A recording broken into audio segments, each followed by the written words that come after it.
Strategy 5, cope well with conflict. Sometimes conflict can be really unnerving and unsettling, and especially if it feels really personal. And I mentioned earlier, actually, that caring greens don't particularly like conflict and they will try and avoid it if they possibly can. However, conflict doesn't have to be a bad thing. It can be healthy and can have some really positive outcomes.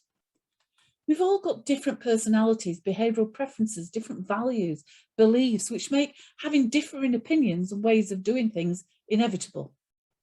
All too often, if we're not being mindful of differences, it may sometimes feel as if people are just being awkward. They're deliberately going out of their way to do things that wind us up, that frustrate us, when in actual fact, they're just being their natural self.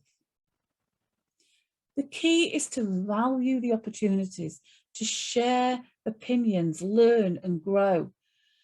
And that can come from then thinking about, those differences within our family, our teams, group of friends. It's about turning around and looking at those differences as an opportunity.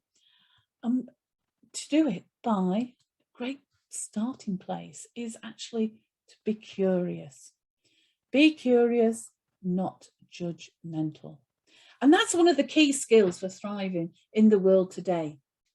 Curiosity is so important now as the pace of change is so fast.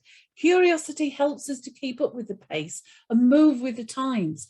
And in actual fact, there's some research that came out from Harvard by Francesca Gino, and she showed that people who were curious fared better during the pandemic.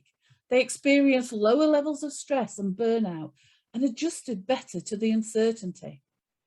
So instead of avoiding conflict, let's start and be more curious about conflict. Let's embrace conflict. Let's actually be curious about those differences, ask questions, and see the differences as a source of learning and possibilities.